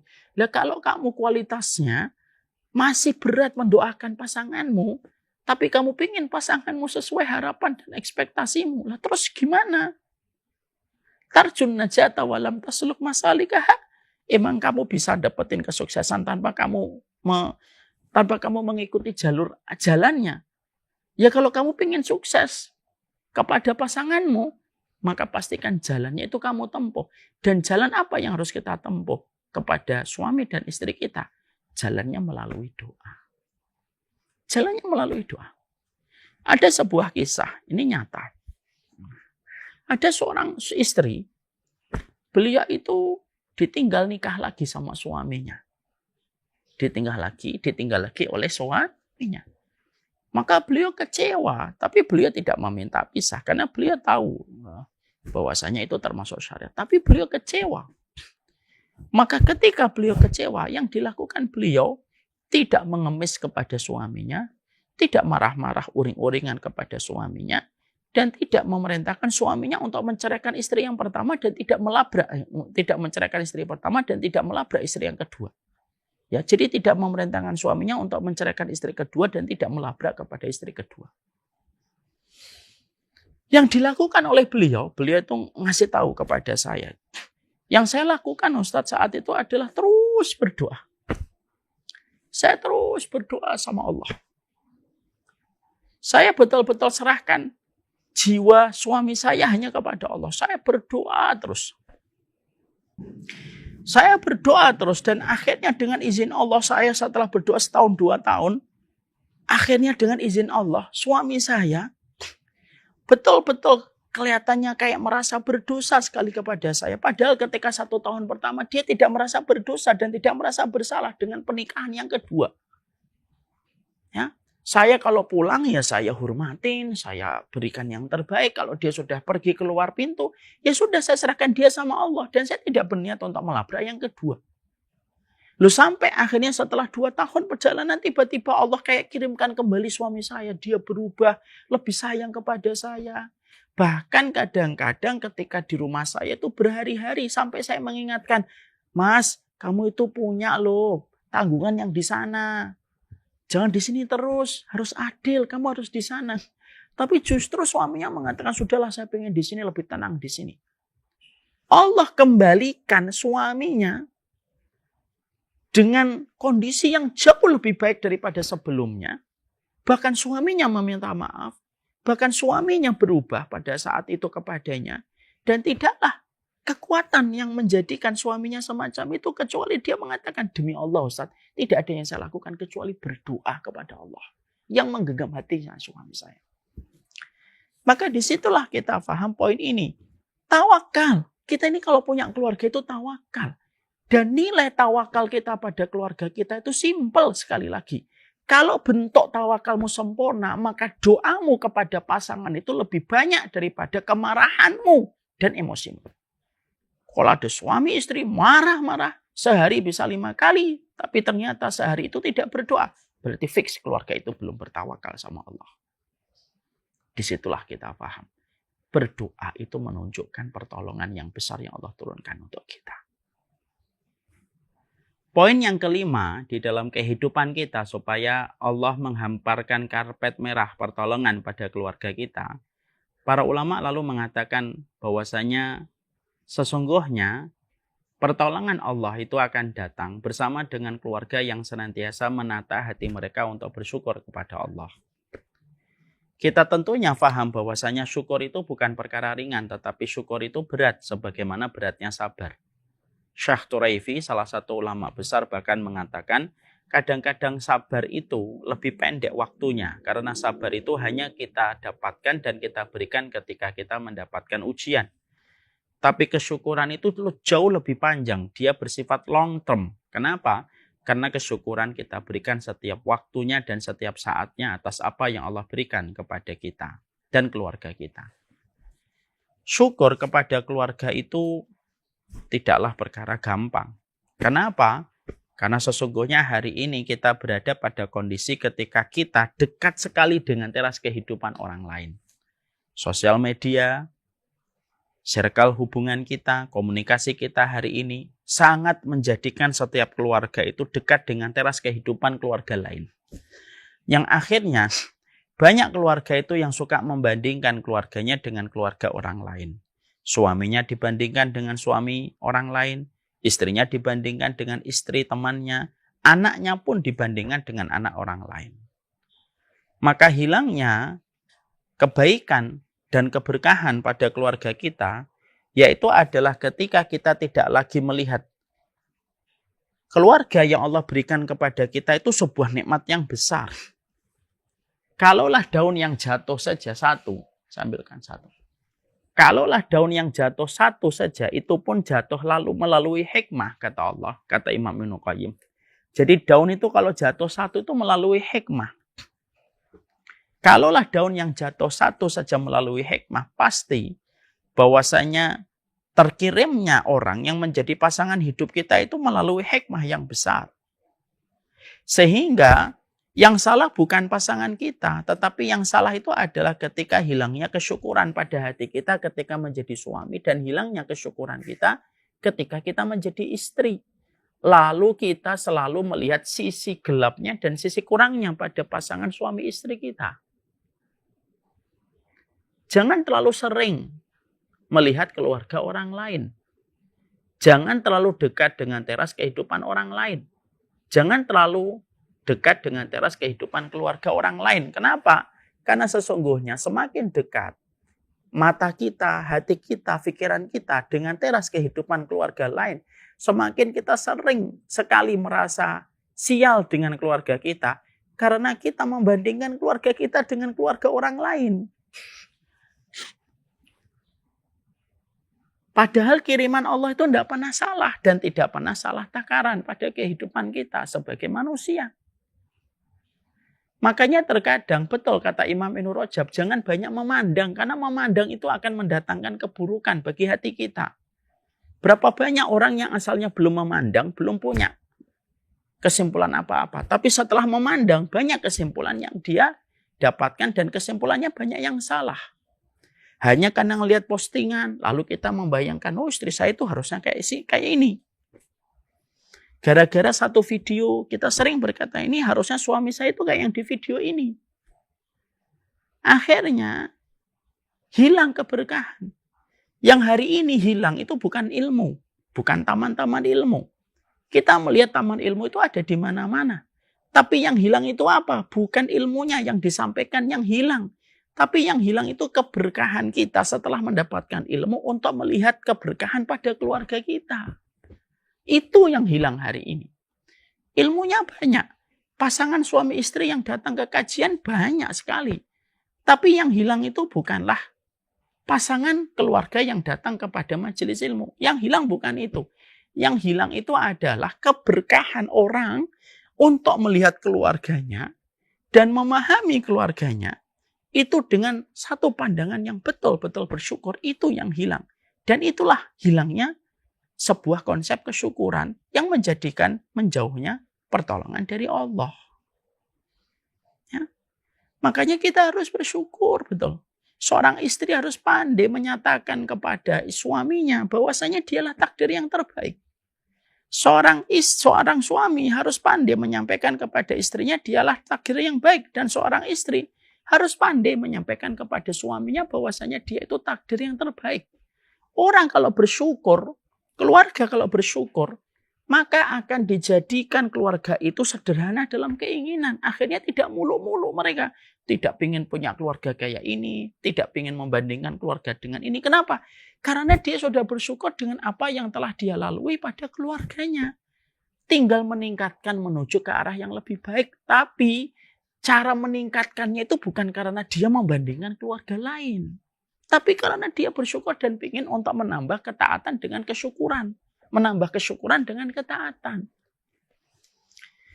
Maka sesungguhnya inilah yang menjadi salah satu pilar.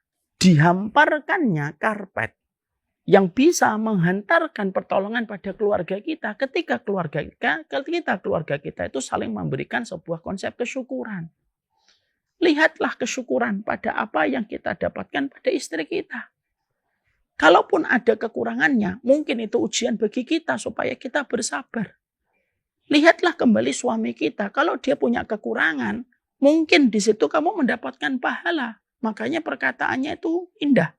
Kalau semuanya keluarga dimudahkan untuk kita, sesuai dengan ekspektasi dan harapan kita, lalu dari mana kita dapat pahala kesabaran?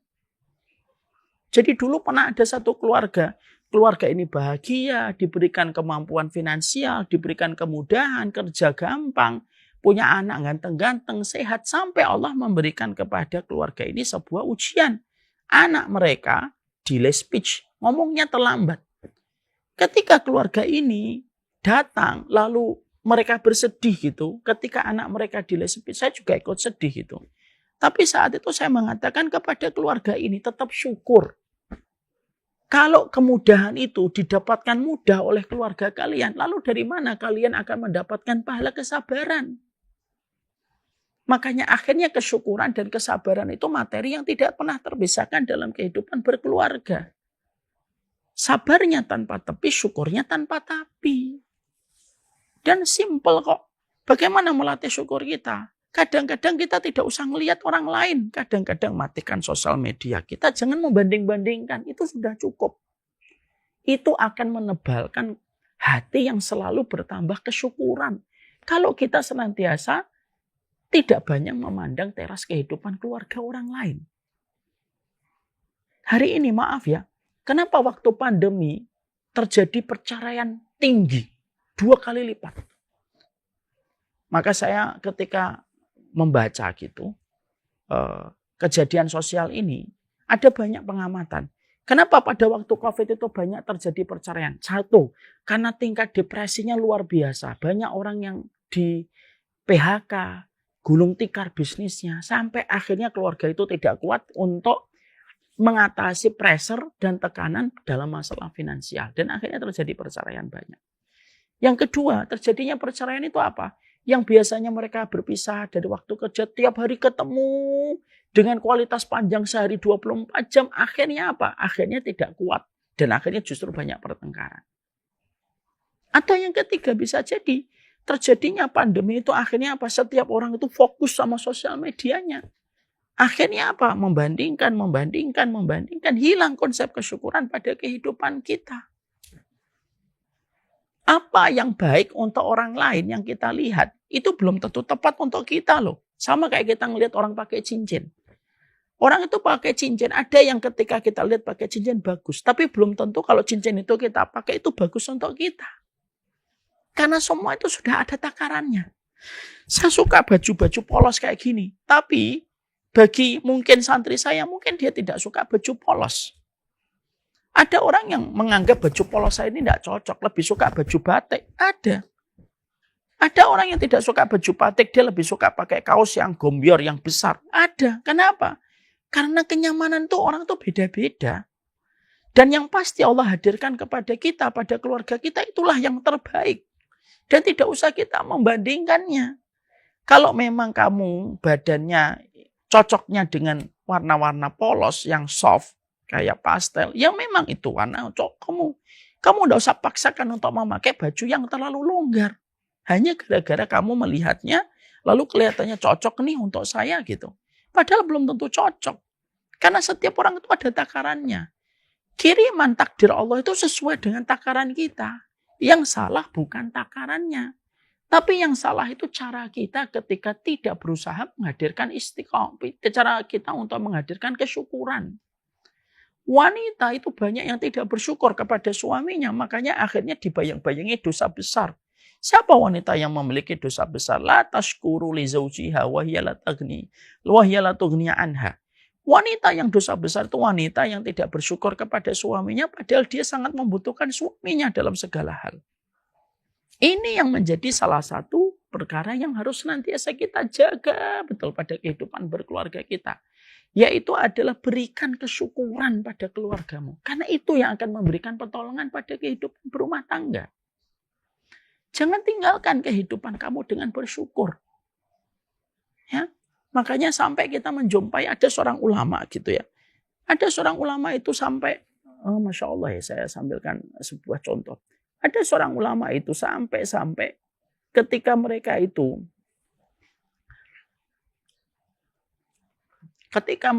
ingin memberikan rasa nikmat pada keluarganya. Sampai ada satu ulama, saya lupa namanya. Ulama ini tuh kalau pergi keluar rumah, tidak ada yang dia lihat kecuali jempol kakinya. Sehingga kalau pulang, istrinya nanya, siapa saja yang kamu lihat tadi? Aku nggak ngelihat siapa-siapa, yang aku lihat cuma jempol kakiku saja. Kenapa dia melakukan itu? Karena dia ingin bersyukur terhadap istri yang Allah sudah hadirkan untuknya. Dan dia ketakutan, nikmatnya dia melihat istri itu hilang gara-gara kalau dia melihat perempuan lain. Sampai jawabannya itu terkenal. Aku tidak melihat apapun kecuali jempol kakiku semenjak keluar rumah sampai aku balik lagi ke rumah. Mungkin bagi orang hari ini terasa lebay kayak gitu. Mungkin. Tapi bagi orang dulu nggak lebay semacam itu. Kenapa? Ya karena mereka tahu hakikat kehidupan itu menyikapinya bagaimana. Beda dengan kita. Kita ini nggak ngerti hakikat kehidupan dan sering kita itu suka gampang berkomentar tanpa kapasitas ilmu. Kalau para ulama dulu itu kan tahu hakikat dunia dan bagaimana mereka tahu tipuan dunia. Maka hal-hal semacam itu yang menjadikan kita akhirnya paham.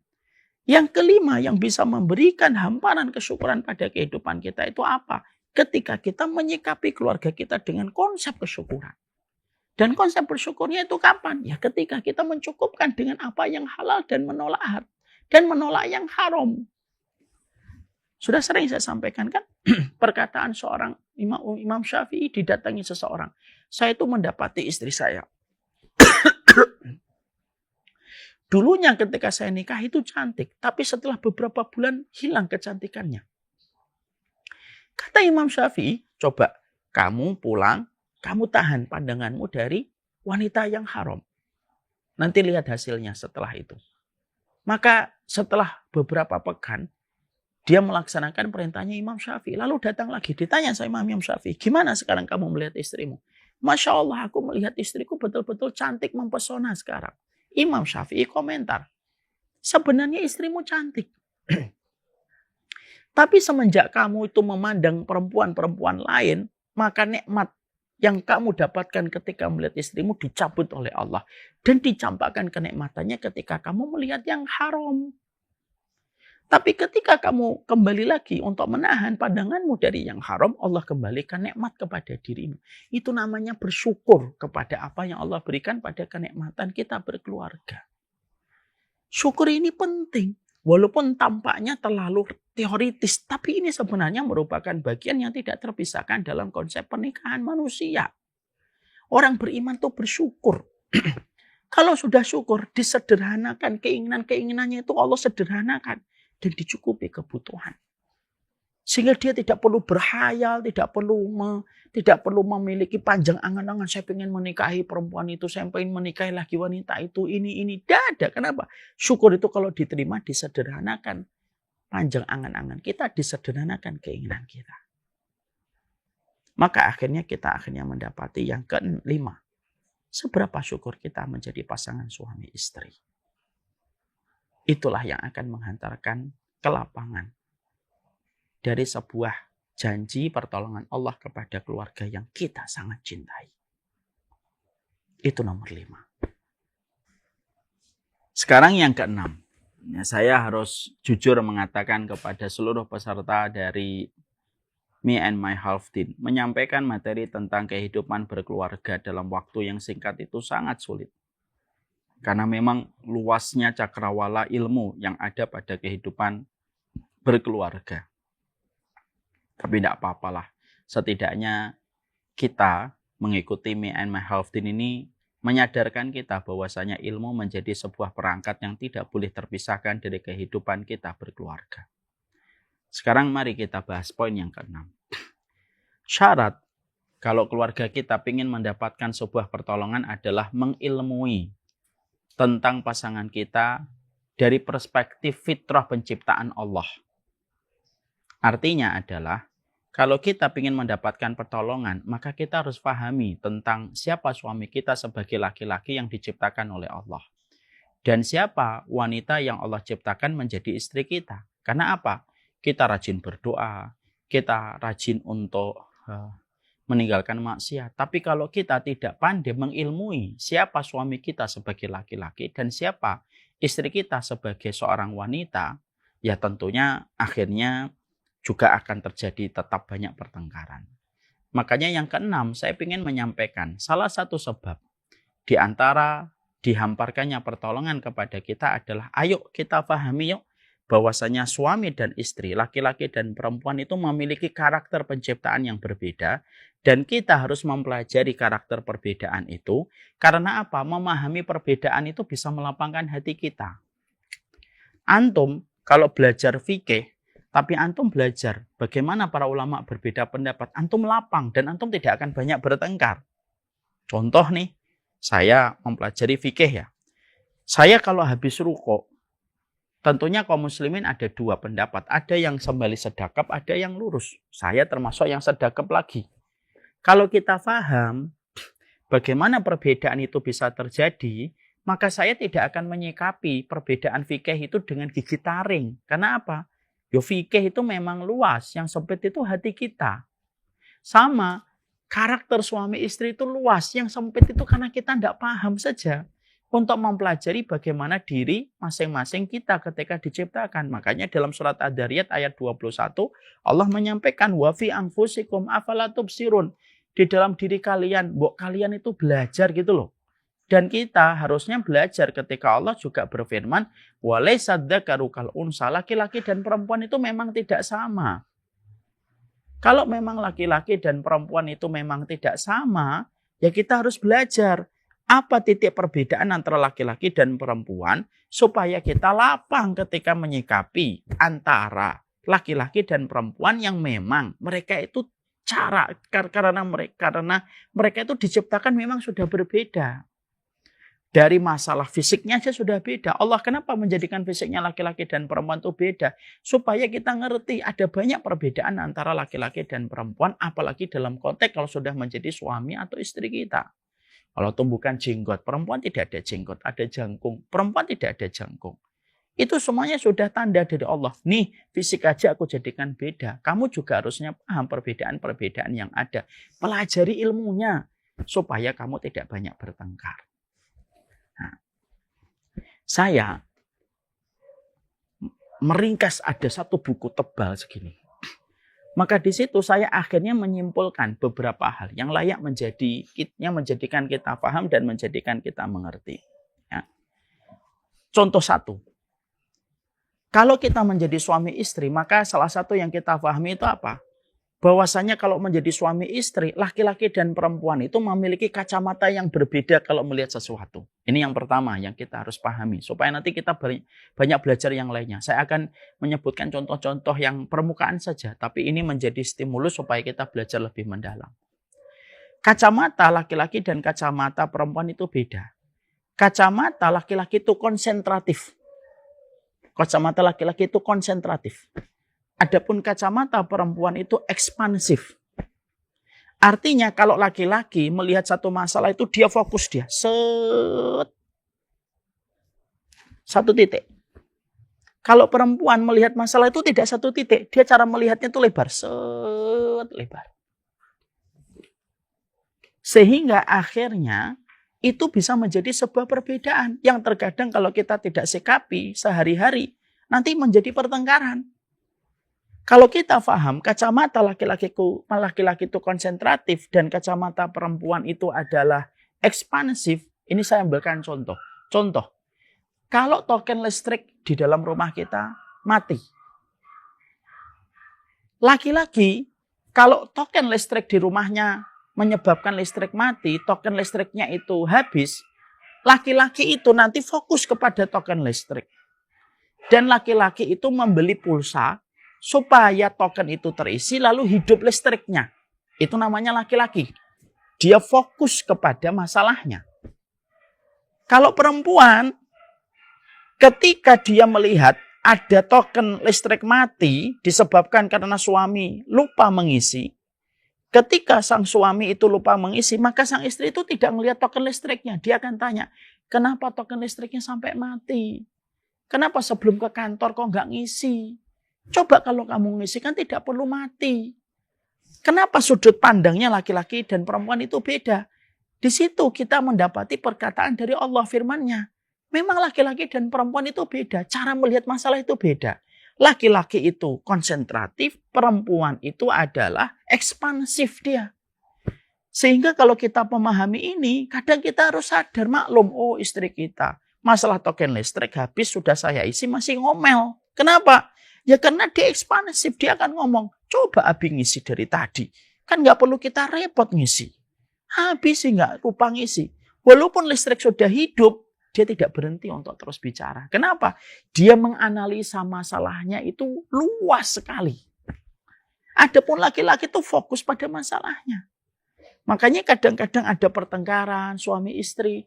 Kadang-kadang sang suami berkata, kenapa sih pertengkarannya melebar kemana-mana? Kan masalahnya di sini. Maka di situ kita nanti kalau paham ini, akhirnya kita maklum, oh istri saya itu ekspansif. Kalau suami saya konsentratif. Makanya maaf, perempuan itu multitasking. Dia bisa ngerjain ini, bisa ngerjain ini, bisa ngerjain ini. Sekaligus. Kalau laki-laki enggak. Kalau lagi fokus nulis, ya nulis. Dia yang lainnya dia tidak bisa lakukan bareng-bareng. Akhirnya kalau kita memahami dengan ilmu, maka itu akan lebih cepat menurunkan pertolongan dari Allah. Karena nyikapin pasangan, karena menyikapin makhluknya Allah itu dengan ilmu. Maaf ya, kita punya kucing, kita punya ini, kita aja merawatnya harus dengan ilmu. Maaf ya, berapa banyak peternak lele gagal dia. Modalnya sampai 100 juta, bangkrut gara-gara dia tidak punya ilmu ketika merawat lele. Mana pertolongan Allah? Pertolongan Allah itu datang. Kamu pelajari dulu dong budidaya ternak lele itu kayak apa. Setelah kamu pelajari polanya lele kayak apa, budidayanya kayak apa. Baru nanti turun pertolongan Allah kepada usahamu ketika kamu membudidaya lele. Nah, tapi kalau kamu hanya berdoa, tapi kamu tidak pernah pelajari polanya lele ketika berternak dan ketika dikembangkan. Yo kamu berdoa 1000 kali kalau kamu tidak pelajari ilmu dan polanya juga tetap akan rugi. Paham ya maksud saya ini? Maka poin yang keenam yang harus kita paham, kita ini meminta pertolongan supaya keluarga kita itu ditolong sama Allah. Tapi tetap kita ini harus mempelajari polanya. laki-laki kayak apa, perempuan kayak apa. Dan salah satunya yang kita pelajari, laki-laki itu konsentratif, perempuan itu ekspansif. Ini poin yang pertama. Poin yang kedua, yaitu adalah ketika kita mendapati bahwasanya laki-laki itu didominasi oleh hormon testosteron. Itu laki-laki. Makanya otak kanannya itu dominan. Kalau perempuan itu maka sesungguhnya perempuan itu dia dipengaruhi oleh kadar estrogen. Makanya perempuan itu otaknya itu semenjak kecil itu seimbang antara kanan dan kiri. Kalau kita mendapatkan penjelasan dari psikolog, kanan kirinya itu seimbang.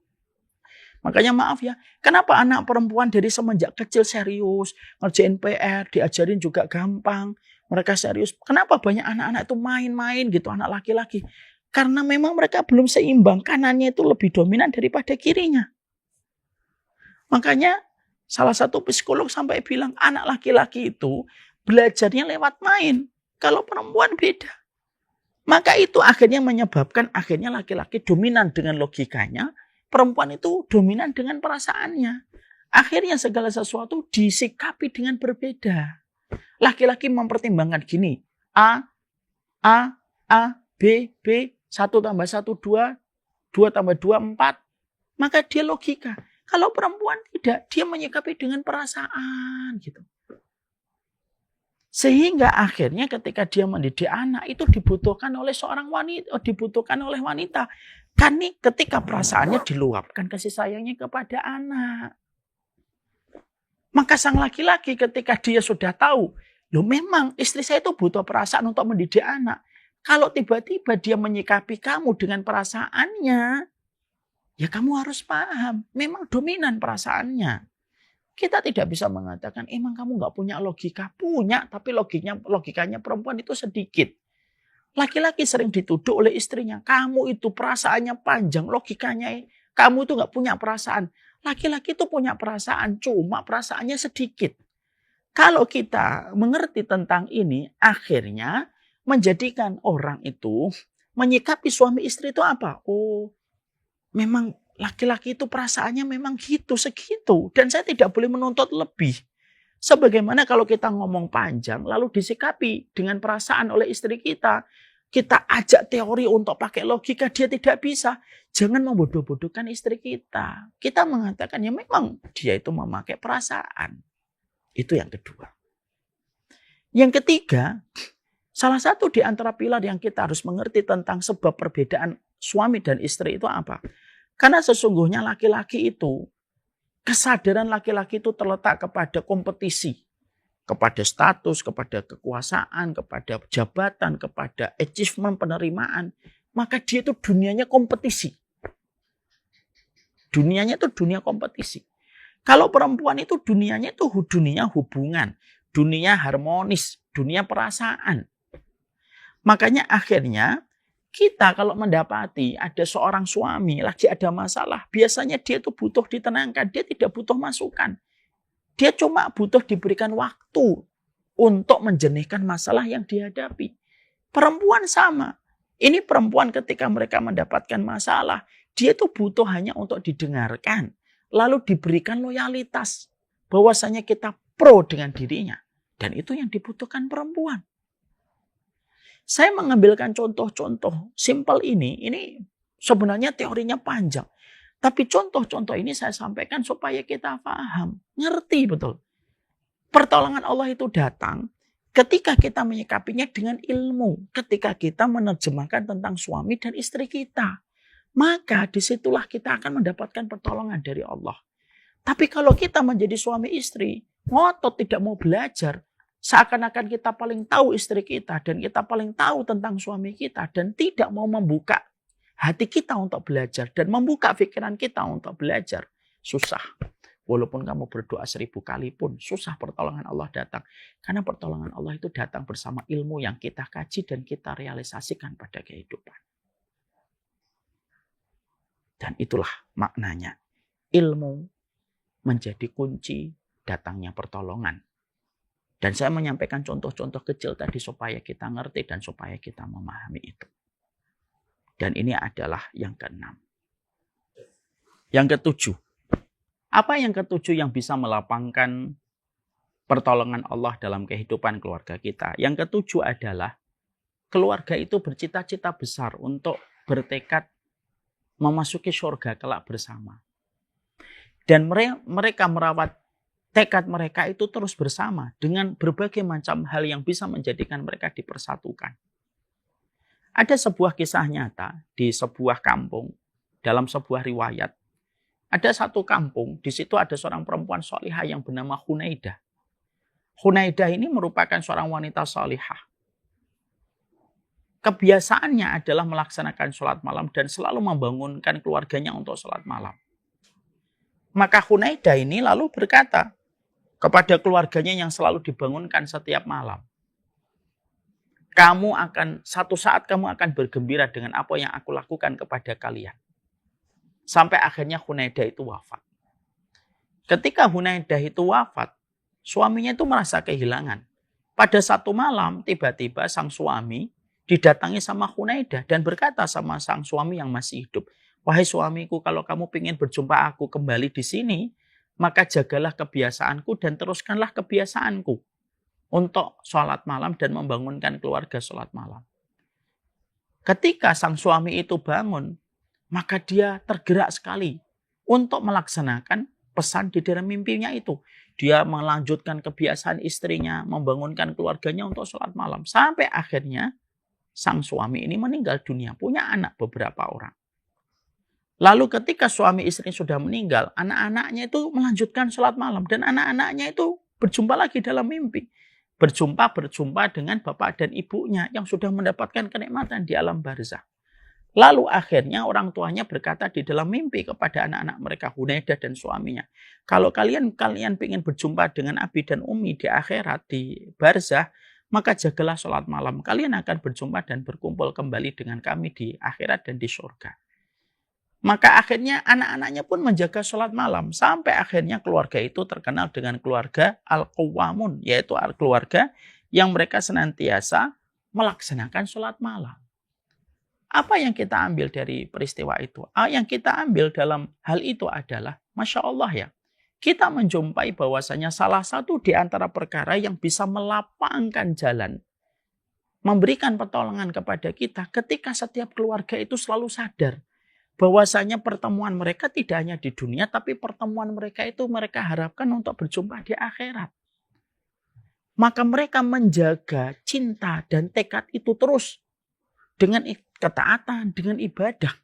Yang akhirnya menjadikan keluarga yang selalu menjaga hati mereka untuk bisa berkumpul di akhirat itu, menjadikan keluarga itu mendapatkan pertolongan dari Allah. Dan disitulah kita paham poin yang ketujuh. Jagalah tekad hati kita untuk bersama pasangan kita. Bahwasanya pertemuan itu jangan di dunia, tapi persamaan. Tapi pertemuan itu nanti sampai ke surga. Dan itulah salah satu sebab yang ketujuh untuk mendapatkan pertolongan dari Allah. Yang kedelapan, yang terakhir. Salah satu di antara hal terindah supaya setiap keluarga mendapatkan pertolongan dari Allah itu, yang kedelapan itu adalah bagaimana keluarga itu memuliakan orang tua mereka masing-masing. Sang suami mendorong istrinya memuliakan orang tuanya, sang istri mendorong suaminya memuliakan orang tuanya. Tidaklah satu keluarga yang mereka memberikan baktinya kepada orang tua masing-masing dan mereka menjadi pasangan yang selalu menghangatkan bentuk kebaikan mereka kepada orang tua mereka, kecuali keluarga itu diliputi dengan keberkahan. Karena sekali lagi tidak bosan saya mengatakan, karena tidak ada kebaikan yang Allah segerakan balasannya 2 kali kecuali kebaikan sama orang tua. Maka ini yang menjadi salah satu hal yang harus selalu kita prinsipkan dalam kehidupan berkeluarga. Jangan pernah terlalu lama datang kepada bapak dan ibu kita dan menyiksa ibu dan bapak kita dengan kerinduan. Tapi teruslah perbaiki kualitas kehidupan keluarga kita, berbakti kepada orang tuanya masing-masing. Sang istri mendorong suaminya taat kepada orang tuanya, sang suami mendorong istrinya taat kepada orang tuanya.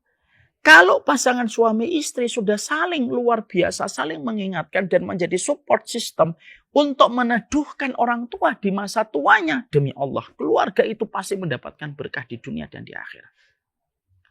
Tapi kalau satu keluarga sudah ada cekcok antara anak dengan mertua, maka akhirnya semakin besar cekcoknya dan semakin sering pertengkarannya, semakin jauh dari pertolongan Allah.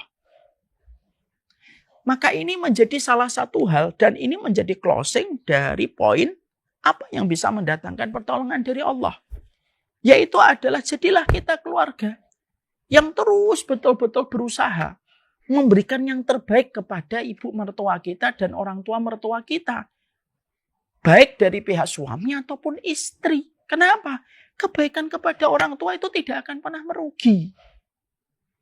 Hari ini sedang viral. Banyak orang yang mereka itu bertengkar dengan mertuanya. Lalu akhirnya sang suami kesulitan untuk memilih antara istri dengan orang tuanya. Seorang istri sulit memilih antara suami dengan orang tuanya. Kenapa? Karena kita tidak pernah menyadari bahwasanya perbuatan itu akan menjauhkan kita dari rahmatnya Allah. Maka inilah yang menjadikan kita paham. Yang ke-8, poin penting untuk menghadirkan rasa. Supaya turun itu pertolongan Allah pada keluarga kita. Tingkatkan bakti kita kepada orang tua dan bakti kita pada mertua. Di situ ada jutaan keberkahan yang pasti kita jumpai dalam kehidupan dunia dan akhirat. Masya Allah. Sebenarnya masih banyak sekali poin-poin yang disampaikan para ulama. Tapi Masya Allah ya. Memang waktu kita sangatlah terbatas. Ini aja sudah hampir 2 jam saya menyampaikan materi ini. Tapi disinilah kita mengerti, ya Allah, betapa besarnya hajat kita kepada keluarga. Semoga kita senantiasa memahami betul betapa dahsyatnya kehidupan keluarga kita kalau mendapatkan pertolongan dari Allah. Yang salah bukan problematikanya, tapi yang salah itu ketika keluarga kita tidak mendapatkan pertolongan dari Allah. Semoga Allah jadikan keluarga kita menjadi keluarga yang berkah, keluarga yang sakinah, keluarga yang mawaddah, dan yang paling penting menjadi keluarga yang qurrata ayun antara kita dan pasangan kita.